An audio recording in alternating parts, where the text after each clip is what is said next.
Canada ने 12 दिन पहले भारत पर गंभीर आरोप लगाते हुए कहा कि भारत का हाथ खालिस्तानी आतंकवादी हरदीप सिंह निज्जर की हत्या के पीछे है। भारत के विदेश मंत्री जयशंकर ने इसका जवाब देते हुए कनाडा को खालिस्तानी आतंकवादियों के खिलाफ ठोस कदम उठाने को कहा। आखिर क्यों है कनाडा आतंकवाद का मुकाबला करने में असमर्थ? जस्टिन ट्रूडो क्यों दे रहे हैं खालिस्तानियों को शय? और क्या कनाडा पश्चिम का पाकिस्तान बन गया है? आज हमारे साथ जुड़ रहे हैं आतंकवाद के खिलाफ कई वर्षों से अपनी आवाज बुलंद करने वाले मनिंदरजीत सिंह बिट्टा, जो कि एंटी टेररिस्ट फ्रंट के अध्यक्ष हैं। बिट्टा साहब, आपका TV9 भारतवर्ष में बहुत बहुत स्वागत है। वंदे मातरम। जी, मेरा सबसे पहला सवाल आपसे यह है कि कनाडा का खालिस्तानी आतंकवादियों को शय देने का क्या कारण है? सबसे बड़ा कारण यह है कि वो पाकिस्तान की तरह आतंकवाद की दूसरी फैक्ट्री बन चुकी है जी। और वो ये बार बार कहते कि हमारा कानून ऐसा है, यहाँ कोई भी आजाद की विचारधारा के ऊपर कुछ भी बोल सकता है, किसी को देश को तोड़ने की बात कर सकता है। वहाँ गैंगस्टर भी बैठे हुए हैं, वहाँ नार्को टेररिज्म फैलाने वाले भी बैठे हुए हैं और वहाँ टेररिस्ट भी बैठे हुए हैं जी। तो यही सबसे बड़ा कारण है कि पंजाब से सबसे ज्यादा यूथ जो है वो कनाडा में जा रहा है। पर वो कनाडा में हर नौजवान खालिस्तानी बनने नहीं जाता। जी। वो एक पढ़ना चाहता है, अच्छी शिक्षा लेना चाहता है, अच्छी जॉब लेना चाहता है। गुजरात के लोग भी बहुत जाते हैं। गुजरात के लोग एक व्यापार करना चाहते हैं, हिंदुस्तान का नाम ऊंचा हो, हम अच्छा व्यापार करें, हम हिंदुस्तान का नाम बनाएं। पर हमारी पंजाब के अंदर पंजाब के कुछ धर्म के ठेकेदार, सिमरनजीत सिंह मान जैसे लोग जी। कई ऐसे नौजवानों को भेज देते हैं जिनको गलत तरीके के उनके कागज बना करके उन्होंने खुद माना कि मैं अभी तक 50,000 लोग विदेशों में भेज चुका हूं कि हिंदुस्तान की सरकार से, हिंदुस्तान की पुलिस से इनको खतरा है, तो उनके ऊपर अपने सर्टिफिकेट देके भिजवा दिया। अब जिनको वहां नौकरी नहीं मिलती है और जो लोग बेरोजगार हैं उनको ये पैसे दे देते हैं जी। उनको अपने आंदोलन में शामिल कर लेते हैं जी। फिर जब प्रोटेस्ट होता है तो पूरे निशान साहब खड़े कर देते हैं, नीचे खालिस्तान लिखा होता है, इंटरनेशनल न्यूज बन जाती है। हिंदू, मुसलमान, सिख, ईसाई के तिरंगे झंडे में फुटबॉल को लपेट करके उनको पैरों में रोदा जाता है। पंजाब में नार्को टेररिज्म फैलाया जाता है। पंजाब के अंदर गैंगस्टर जो हैं कनाडा से सारा ऑपरेट करते हैं, उसकी फंडिंग होती है। पाकिस्तान उधर है, पाकिस्तान भी चलता है, कनाडा भी चलता है। ये 2-3 देश के लोग मिलकर के ये पूरे सेटअप को तैयार कर रहे हैं। और वहां के गुरुद्वारा साहब हैं। गुरुद्वारा साहब 2 तरह के गुरुद्वारा साहब हैं।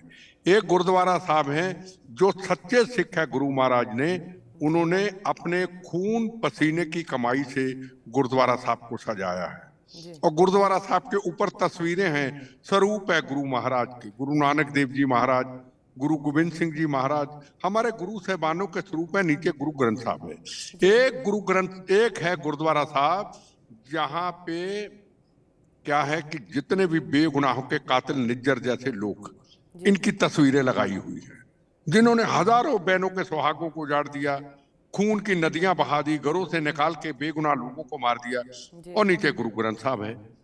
और जितना भी चढ़ावा चढ़ता है वहां पे, जितना भी नार्को टेररिज्म का भी पैसा आता है, वो कहीं ना कहीं ये काम के लिए यूज होता है, हिंदुस्तान के खिलाफ इस्तेमाल होता है, ट्रूडो की पार्टी के ऊपर इस्तेमाल होता है, पार्टी को फंडिंग मिलती है। जब पार्टियों को फंडिंग मिलेगी नार्को टेररिज्म फैलाने की और हथियार भेजने की, और गुरुद्वारों से पैसा इकट्ठा होगा लोगों की खून पसीने का, तो बताओ दूसरे देश के ऊपर क्या हालत होगी उसकी। हिंदुस्तान ने तो ट्रूडो को बुलाया, यहाँ पे उनका मान सम्मान किया, उनसे चर्चा हुई कि ये टेररिस्ट हैं, ये पंजाब से भागे हुए हैं, ये रोज डिस्टर्ब करते हैं, ये बेगुनाहों का कत्लेआम करते हैं, ये नार्को टेररिज्म फैलाते हैं, ये आतंकवाद फैलाना चाहते हैं, ये पंजाब को, भारत को तोड़ने की बात करते हैं, इनके पीछे पाकिस्तान है, इनके पीछे ISI है। आज ये एक न्यूज आई कि पाकिस्तान का ISI का जो एजेंट है उससे पूछताछ हुई कनाडा के अंदर कि निज्जर के रिश्ते पाकिस्तान ISI से खट्टे पड़ रहे थे, जी। तो निज्जर को मार दिया आईएसआई ने। पहले परमजीत सिंह पंजवड़ को मारा उन्होंने लाहौर के अंदर, कि उनके मुताबिक काम नहीं कर रहा। इनके रूप सिख धर्म के हैं, बड़े सुंदर पटके हैं, पगड़ियां हैं, अमृत छका हुआ है।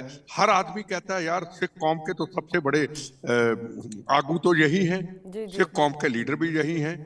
तो उसी चक्कर में हिंदुस्तान के अंदर वहां के चूत, जब इंटरनेशनल न्यूज बनती है तो वो मूवमेंट में शामिल हो जाते हैं। खालिस्तान का इनको पता नहीं भी खालिस्तान का मतलब क्या है। जी। क्या 200 किलोमीटर का खालिस्तान चाहते हैं ये पंजाब के अंदर? क्या राजपुरा और गंगानगर बठिंडा के पास पठानकोट तक क्या 250 किलोमीटर का खालिस्तान ये चाहते हैं? इनको पूछना चाहता हूं।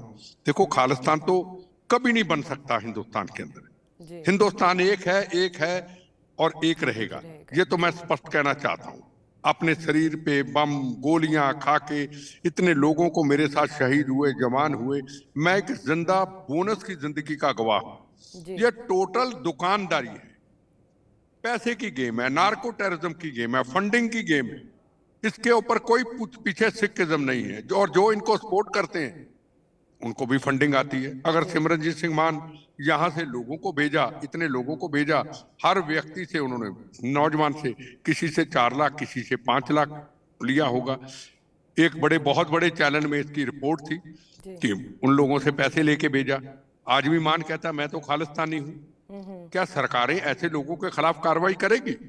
हमारे देश को क्यों डिस्टर्ब करे? क्या हम इतने कमजोर हैं कि हमारे देश को तोड़ने की कनाडा से आवाज उठे और हम कहें? वो कहता नहीं जी आपने क्यों मारा। हम कौन है मारने वाले? पाकिस्तान मारने वाला है। हमारा उनसे क्या तल्लक है? हमारा कोई तल्लक नहीं, ये पाकिस्तान ने मारा है।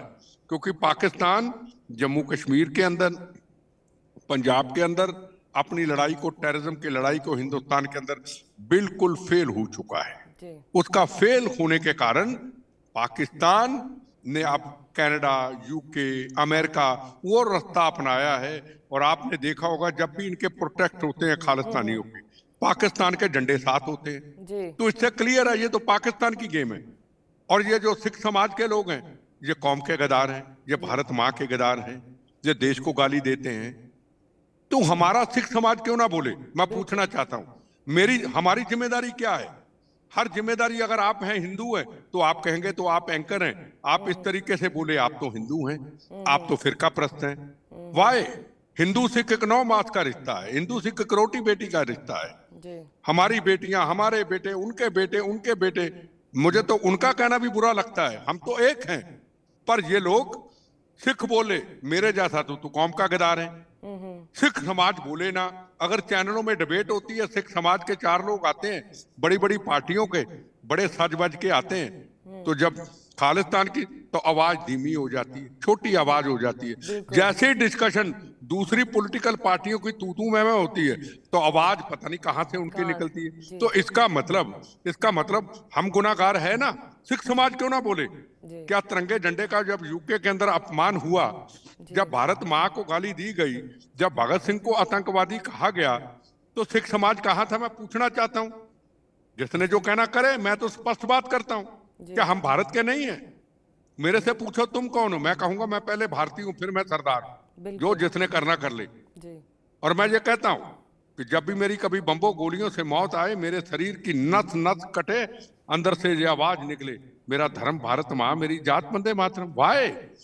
मैं हिंदू, तू मुसलमान, तू सिख, तू ईसाई। अरे भारत बड़ा है।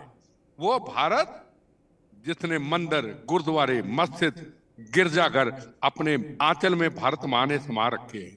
वो भारत माँ जिसने हिंदू, मुसलमान, सिख, ईसाई को अपने आंचल में समा रखा है, उस भारत माँ को गाली दे और अमृतसर में गुरुद्वारा प्रबंधक कमेटी कहे हम तो कनाडा के प्राइम मिनिस्टर के साथ हैं। वाई?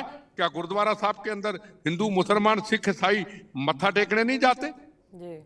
20% सरदार जाते हैं और 80% हिंदू समाज जाता है। क्या उसने कभी कहा कि आपके जिन टेररिस्टों की आप सपोर्ट करते रहे, अब भी करते हैं, उन्होंने हमारे 19,000 हिंदू भाइयों का कत्लेआम किया जब टेररिज्म था? क्या उन्होंने कभी कहा? उन्होंने नहीं कहा। उन्होंने कहा सिख धर्म हमारा है, सिखों के गुरु हमारे भी हैं, हमारा हक सिख धर्म है, हमारा हक हरमंदर साहब है, जाओ जो इसने गोलियां चलानी। ये है सच्चा धर्म। अगर एक भी हिंदू समाज ने, मेरे भाई ने किसी सिख को गोली मारी है, मैं चैलेंज करके कहता हूं मुझे जहां मर्जी कटहरे पे खड़ा कर। आपने बसों से, ट्रेनों से, कहां से निकाल निकाल करके उनको गोलियों का निशाना बना रही है ये हिंदू से। जिस सरदार के सिर पे पगड़ी नहीं थी उसको भी गोली मार दी, जो मुसलमान था, हिंदू था, उसको भी गोली मार दी, ईसाई था, उसने कहा हिंदू समझ के गोली मार दी। वाह, ये क्या मजाक है? ये हिंदुस्तान धर्मशाला है क्या?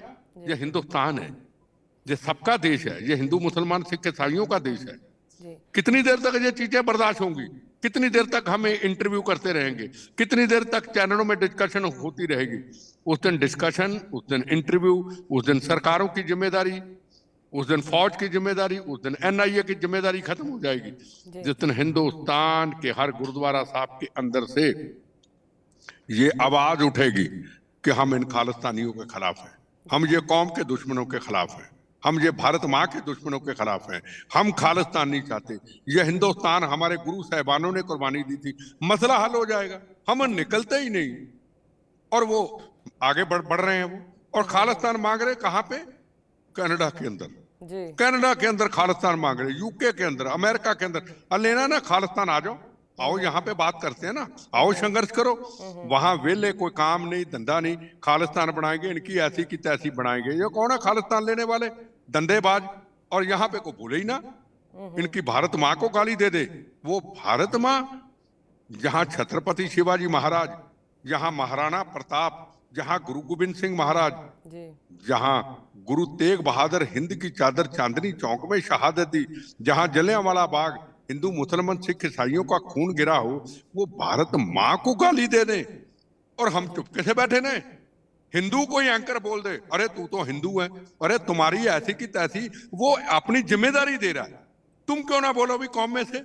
अब इनको लगेंगी बातें बुरी, क्यों ना बोलो कौम में से? आप पिछले चैनल निकाल लीजिए, जब से ये इंटरव्यू हुई है, जब से ये कनाडा का सब कुछ हुआ है, एक भी सिख समाज का व्यक्ति किसी भी पार्टी का मुझे बोलता हुआ कड़क आवाज में बता दो कि उसके सीने में भारत माँ को जब गाली दी गई, जब तिरंगे झंडे का अपमान हुआ, जब भगत सिंह को आतंकवादी कहा गया, अंदर से आवाज निकली हो तो मुझे पकड़ लो।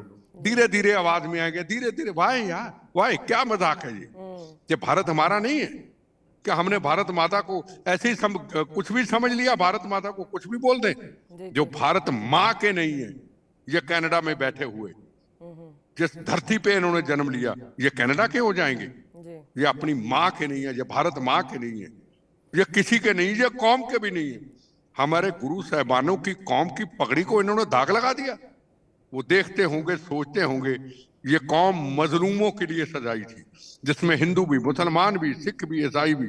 उस मजलूमों की कौम के उल्ट पे चलते हुए, उनके सिद्धांतों पे इन्होंने रस्तों में निकाल करके बेगुनाहों का कत्लेआम कर दिया।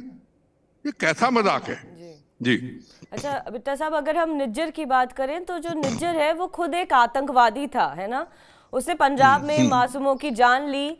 जब ओसामा बिन लादेन को अमेरिका पाकिस्तान में घुसकर मार सकता है, तो ये जो पश्चिमी देश है आज ये इसका शोक क्यों मना रहे हैं? ये सोचकर आपको आश्चर्य नहीं होता?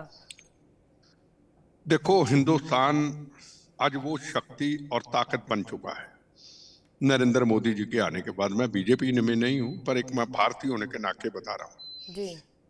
हम सब कुछ कर सकते हैं जी। हम बहुत ताकत में हैं। आज इजराइल के दूसरे नंबर पे भारत आता है जी। वो हमने उस वक्त बता दिया था जब पुलवामा की घटना हुई, तो पाकिस्तान में घुस करके उनके कैंपों को तबाह करके 500 आतंकवादियों को ढेर करके जिंदा शहीद की तरह 15 मिनट के अंदर हमारे जवान वापस आए थे। आज भारत उस स्थिति पे खड़ा है जी। समस्या सबसे बड़ी है, हमारे प्रधानमंत्री या कोई भी पॉलिटिकल पार्टी हो, सिख कौम की इज्जत बहुत करते हैं जी। उसका इतिहास सामने, जब लाल किला के अंदर किसान आंदोलन के ऊपर लाल किला के अंदर तिरंगे झंडे का अपमान हुआ, खालिस्तान जिंदाबाद के नारे लगे, तो प्राइम मिनिस्टर साहब कहां थे? प्राइम मिनिस्टर साहब थे इंडिया गेट के अंदर राष्ट्रपति के साथ 15 अगस्त 26 जनवरी का झंडा लहरा रहे थे, और सामने तिरंगे झंडे का अपमान भी देख रहे थे जी। चाहते तो गोली चल जाती। क्या दिल्ली पुलिस इतनी कमजोर नहीं? क्या हिंदुस्तान की फोर्स इतनी कमजोर नहीं जी? पकड़ पकड़ के इनको ठीक कर देते। हुआ क्या? क्या हुआ? प्राइम मिनिस्टर ने बर्दाश्त किया और दिल्ली पुलिस को कहा कि मुझे को गोली इनको कोई लगे ना, इनको लाठी ना लगे, और दिल्ली पुलिस के जवानों को रोदा गया वहां जी, पर किसी ने कार्रवाई नहीं की। क्यों? ये पगड़ी, ये गुरु महाराज की सजाई हुई दस्तार, इसकी इज्जत की। जी, और जब किसान आंदोलन हुआ, क्या वो किसान आंदोलन जो था कानून पंजाब के लिए था? जी, वो कानून पूरे हिंदुस्तान के लिए था। जी, का कहीं और भी प्रोटेस्ट हुआ? पंजाब में ही हुआ, क्योंकि इनके पीछे खालिस्तानी जो शक्तियां थी। जी, जी, बताइए, आप बता दीजिए, क्या मध्य प्रदेश में हुआ? क्या यूपी में हुआ? क्या बंगाल में हुआ? जी, क्या कर्नाटक में हुआ? जमीनें कहाँ नहीं है? किसान कहाँ? पूरे देश के कोने कोने में किसान है। जी, समुद्र के अंदर जो टापू है वहां भी किसान है। जी, वहां प्रोटेस्ट क्यों नहीं? यहां प्रोटेस्ट क्यों? को चलो जिद मानी, आप नहीं कहते, सिर पे दस्तार सजाई, हाथ जोड़े, मैं क्षमा मांगता हूं। जी, आप क्षमा का गलत फायदा ले लेते। फिर आप किसान आंदोलन में कहते पहले इंदिरा गांधी मारी, अब अमित शाह को मार देंगे, अब नरेंद्र मोदी को मार देंगे। यही अभी खालिस्तानी आतंकवादी जो है गुरुपतवंत पन्नू ने प्रधानमंत्री मोदी को भी कनाडा से नई धमकी दी है। मेरी मेरी बात सुनो। जी, अरे हमारे प्रधानमंत्री, हमारे भारत माँ भगत सिंह को आतंकवादी कहना, तिरंगे झंडे का अपमान करना, एक 100 चीजों का एक सवाल है। जी, सिख समाज से आवाज क्यों ना उठे? मेरा एक सवाल है, आपके जवाब मांगता हूं। बताइए मुझे, आपसे सवाल पूछता हूं, लाइव चल रहे हैं, बताइए, सिख समाज से आवाज क्यों ना उठे?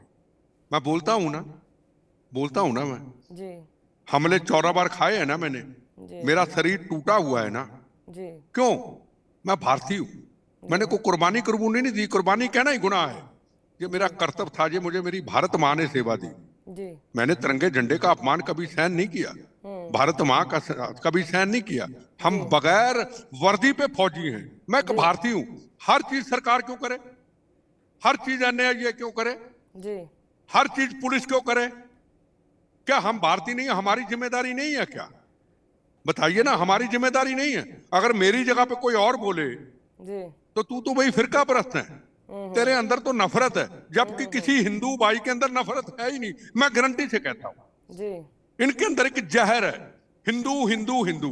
मैं कहता हूं हाँ, हिंदू हिंदू हिंदू। अगर एक भी हिंदू भाई ने को हमारे गुरु साहिबानों के खिलाफ, सिख धर्म के खिलाफ को गंदा कमेंट किया हो, या एक भी मेरे हिंदू भाई ने किसी सिख भाई को, जिन्होंने 36,000 बेगुनाहों का आतंकवादियों ने, खालिस्तानियों ने पंजाब के अंदर 6 साल के अंदर गोलियों का, नहीं 36,000 थोड़े नहीं होते, 36, जी, तो उसमें एक भी हिंदू भाई तो होता किसी को गोली जी, मार के ना। भाई हम, आप तो हमारे बड़े भाई हैं।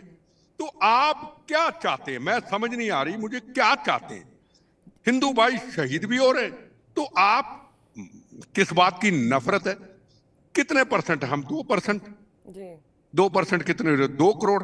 चलो मैं कहता हूं 4 करोड़ लगा लो इससे मुझे लगता हिंदू है कि आबादी। जी जी बिट्टा साहब, इससे जी मुझे लगता है कि लोगों को ये जानना जरूरी है कि जो पंजाब के लोग हैं वो आखिर खालिस्तान के बारे में क्या सोचते हैं, वहां का जो युवा है वो क्या सोचता है, क्या देखो, खालिस्तान एग्जिस्ट भी करता है, या ये महज जो है मैं भारत विरोधी प्रोपेगेंडा है जो विदेशों में चलाया जाता है, उन्हें, खासकर कनाडा में। देखो, मैं पहली तो बात थोड़ी कट गई। जी, कितने सिख? 2%। जी, हिंदू समाज कितना? 110, जी, 110%। जी, 110 करोड़ की आबादी, जी, 110 करोड़ की आबादी। मुसलमान ईसाई तो अलग है। 110 करोड़ की आबादी 2% के ऊपर, इस पगड़ी के ऊपर सिर झुकाती है और बार बार दुहाई देती है। अगर सिख कौम ना होती तो हम ना होते। अब मेरी फेसबुक देख लो, जब भी गुरु महाराज का डालता हूं, क्या पता क्या लिखते हैं? मैं सच्चाई बता रहा हूं, वाहिगुरु जी का खालसा वाहिगुरु जी की फतेह, बोले सोने हाल। हिंदू भाई मेरे लिखते हैं, पर एक भी अगर सिख भाई का कमेंट आ गया, 2-4 सिख भाई अच्छे छोड़ के, उन्होंने गंद ही बोलना है, पर ऐसा गंद ही क्यों बोलना है? है। बट पर ऐसा क्यों नहीं, है? नहीं नहीं, मैं बताऊं ना, मैं बताऊं आपको। जी, मैं एक चीज फेसबुक निकाल के देखना, जहां गुरु महाराज का दिन है, वाहिगुरु जी का, मतलब कमाल है।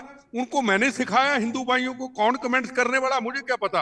उनके अंदर एक सोच है, एक डिसिप्लिन है जी, कि सिख धर्म ना होता तो हम ना होते। वो कह के थक जाते हैं, पर ये हटते ही नहीं। एक भी सरदार साहब कहीं आ गए, 2, 4, 5, 10 छोड़ दो, उसने गंद ही लिखना है। इसका मतलब क्या? इसका मतलब ये है, हमारे सिख कौम के जो लीडर हैं, जैसे अभी गुरुद्वारा प्रबंधक कमेटी ने ऐलान कर दिया, हम हिंदुस्तान में नहीं हैं, हम तो कनाडा के साथ हैं। तो जब सिख कौम के आगू जिम्मेदार लोग सिख कौम के ठेकेदार गलत भावनाएं पैदा करेंगे, जिन्होंने बेगुनाहों का कत्लेआम किया पंजाब के अंदर 36,000 बेगुनाहों, उनको हरमंदर साहब में सम्मानित करेंगे, उनको पैसा देंगे, उनको हीरो बताएंगे, कौम का कहेंगे ये हीरो था, ये तो कौम का जर्नैल था, तो फिर क्या कौन बचा लेगा देश को? बताओ कौन बचा लेगा? बताओ।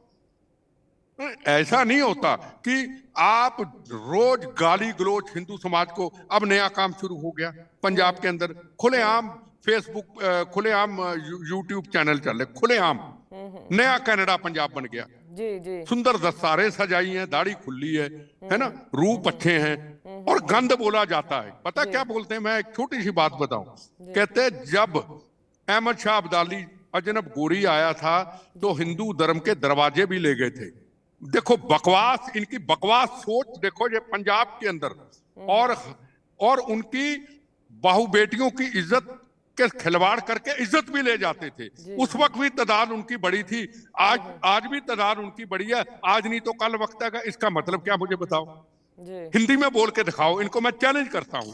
आप दिल्ली में बोल के दिखाओ, आप इंदौर में बोल के दिखाओ, आप मराठा में बोल के दिखाओ, आप राजस्थान में राजपूतों के सामने बोल के दिखाओ हिंदू धर्म के ऊपर, या सोशल मीडिया। अरे पंजाबी में बोल के पंजाबी के लोग को गुमराह, कौन देखेगा इसको? क्या हिंदू धर्म ऐसा है कि उनको सड़कों पे भेड़े बकरियों की तरह लगा रखा है? मैं हिंदू सिख की बात नहीं कर रहा, पर किसी धर्म की इज्जत के खिलाफ क्यों बात करे?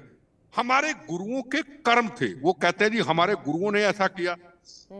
हाँ, उन्होंने हरि सिंह नलुआ जी ने ऐसा किया, काबुल कंधार तक महाराजा रणजीत सिंह जी ने ऐसा किया। और मैं कहता हूं अरे बेवकूफो, उनके कर्म थे, उनके तप जप थे। गुरु तेग बहादुर जी के कर्म थे, उन्होंने मजलूमों की रक्षा की, कश्मीरी पंडितों की रक्षा की।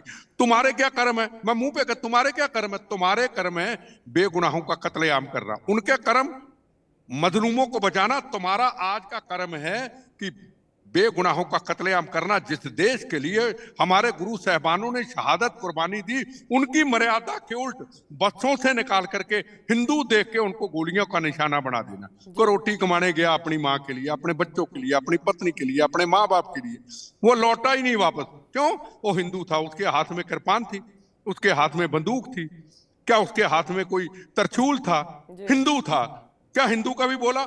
कौन बोलेगा इसके ऊपर? बताइए कौन बोलेगा? हिंदू बोलेगा अरे तू तो जहर फैलाता है, तो हिंदू धर्म के भाई बोलेगा कौन बोलेगा? और सिख समाज बोल, देख लो आज 5-6 दिन की डिबेट के अंदर बड़े बड़े रुमाल निकाल के आ जाते हैं आपके चैनलों में। क्यों ये कौन कड़के आवाज में बोलते? धीरे धीरे धीरे, ऐसे थोड़ा देश चलेगा। देश हमारा सबका है, आपका है, हमारा देश है। आपने हिंदू समाज को भेड़े बकरियां समझ लिया। मराठा में जाके देख लो, खून खौलता है उनका। राजस्थान में देख लो, घर घर में खून खौलता है। आपने भेड़े बकरियां समझ लिया, कुछ भी बोल दो। उनके देवी देवताओं के ऊपर रोज कमेंट कर दो, कभी सीता माता जी के ऊपर कमेंट कर दो, कभी आप ऑस्ट्रेलिया में मंदिरों पे हमले कर दो, कभी आप कनाडा के अंदर महात्मा गांधी की मूर्ति तोड़ दो, कभी आप यूके के अंदर मंदिरों के ऊपर हमले कर दो। बिगाड़ा क्या है? कोई निचोड़ तो निकले भी हिंदू समाज ने आपका बिगाड़ा क्या है? बताइए। आप 2 करोड़ पूरा 110 करोड़ साहब, अगर हम अभी की स्थिति की बात करें तो आप जो है कनाडा की बात बेहद जरूरी है, और कहीं ना कहीं जो गुरुपतवंत पन्नू है, ये बहुत बेहद जरूरी सवाल हो जाता है कि क्या कनाडा और अमेरिका को उन्हें भारत के हाथ दे देना चाहिए, जिस तरीके की बार बार उनकी वीडियो सामने आती है।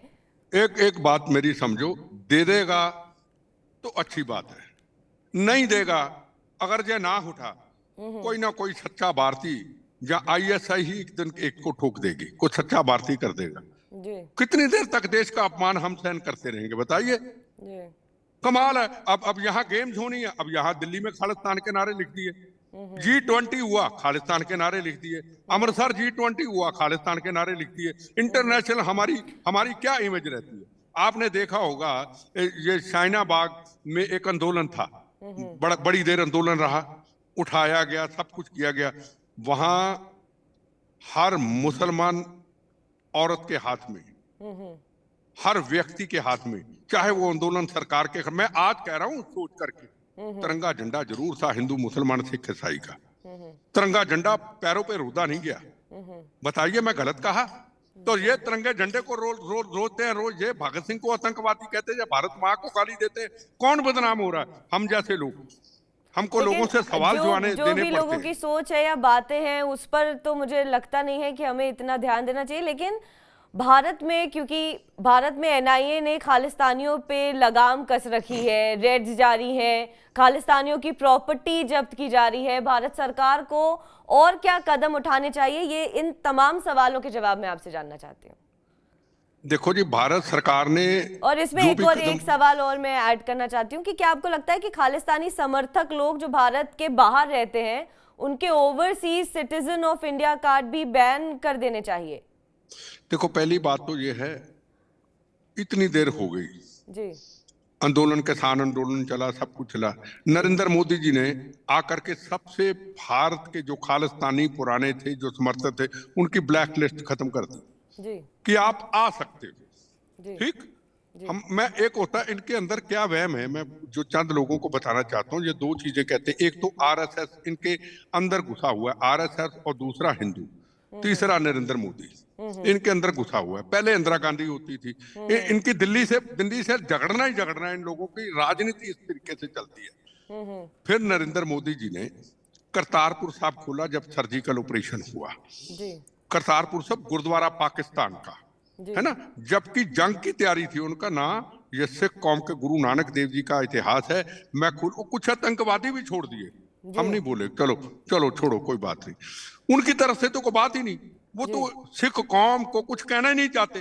पर रोज अगर देश को तोड़ने की कोशिश करेगा तो फिर एनआई को तो लेना पड़ेगा, अपने देश को थोड़ा तड़वा बैठेंगे क्या? पाकिस्तान के साथ 370 धारा हमने तोड़ी नहीं क्या? रोज जवाब नहीं देते। सिर्फ एक पंजाब है जहां कहते छोड़ो यार कुछ नहीं करना, पर अगर आप सरेआम इंटरनेशनल हमारी छवि रोज खराब करोगे, लड़ना पड़ेगा। और एनआईए की नहीं इस मामले में पढ़ना चाहते थे, पर अब ये वक्त आ गया।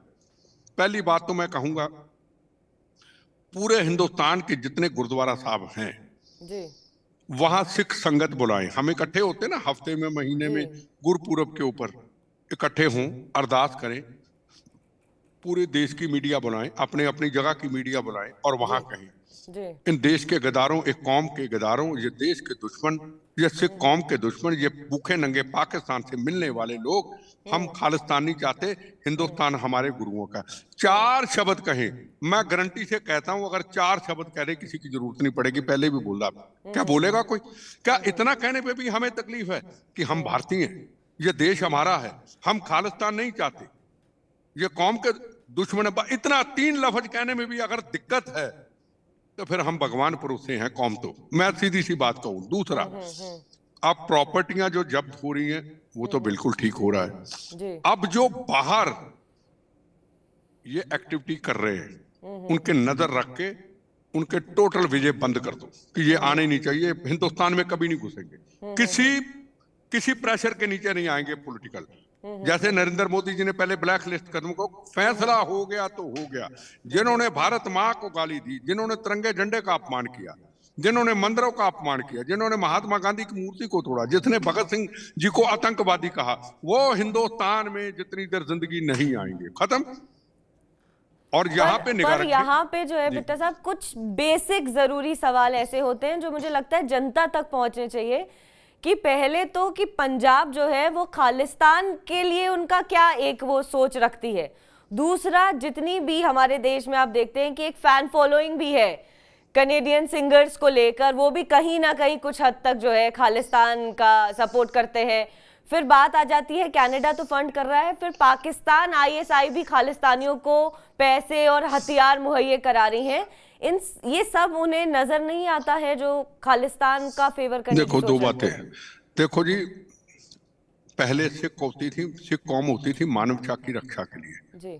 हर मुश्किल में सिख कौम खड़ी होती थी जी। आज भी हैं ऐसे, मैं नहीं कहता आज नहीं, आज भी लाखों करोड़ों ऐसे हैं जी। पर उनका चुप रहना वो सबसे बड़ा गुनाह है। मैं अगर चुप रहता हूं, मैं भी देश के साथ धोखा कर रहा हूं। मैं आपको सीधी सी बात कहूं, मैं फिर बार बार उसी बात पे क्यों चुप रहते हैं? जब इस देश में रहते हैं तो ये क्यों चुप रहते हैं? क्या कारण है इसके पीछे? जब ये तो आम आदमी तो चुप रहेगा जब 5 दिन 6 दिन या 10 दिन की डिबेट में जो चल रहा है कनाडा का, मैं फिर कहूं, सारे चैनलों में निकाल लीजिए, उनकी रिपोर्ट देख लीजिए। सिख समाज का जो भी व्यक्ति किसी भी बड़ी बड़ी पार्टी से बोल रहा है, उसकी आवाज और अब कल की आज की आवाज, कोई डिस्कशन की कल की फर्क देख लीजिए कितना। इसका मतलब क्या है? जब कौम के लीडर, जब राजनीतिक लोग बड़े बड़े जब अपनी जबान को बंद कर देंगे, बोलेगा कौन? अगवाई करने वाले चुप चुप बैठ गए। जी अगवाई करने वाले चुप बैठ गए। ना ना ना ना ना ना, अरे यार वोट बैंक ले, अरे सिख वोट लेना है, पार्टी को भी खुश करना है, ये भी करना। भाई क्या दर्द नहीं होता जब भारत माँ को गाली दी जाती? इसका मतलब हम देश के दुश्मन हैं, हम देश के साथ गद्दारी करते हैं, हम तिरंगे झंडे, हिंदू मुसलमान सिख ईसाइयों के खून के बने तिरंगे झंडे के साथ धोखा करते हैं, हम भगत सिंह की शहादतों का अपमान करते हैं। बिट्टा साहब, मुझे लगता है कि आपकी ये तमाम बातें दर्शकों तक जाएंगी और उन्हें खालिस्तान को और लोगों की एक सोच को लेकर एक क्लैरिटी ज़रूर मिलेगी। समय की सीमा है हमारे पास, तो आपका बहुत बहुत धन्यवाद TV9 भारतवर्ष से जुड़ने। वंदे मातरम, वंदे वंदे मातरम। मातरम। नमस्कार जी। तो हमने खालिस्तान पर MS बिट्टा से बात की, जिन्होंने दोनों तरफ की राय बताई, कनाडा को लेकर और भारतीय सिखों को लेकर। तो ये सवाल अब आपसे है कि आप क्या सोचते हैं, कि आप इस देश के वासी हैं या फिर आप खालिस्तान जैसे प्रोपेगेंडे का समर्थन करते हैं। देश और दुनिया की तमाम बड़ी खबरों के लिए आप देखते रहिए TV9 भारतवर्ष।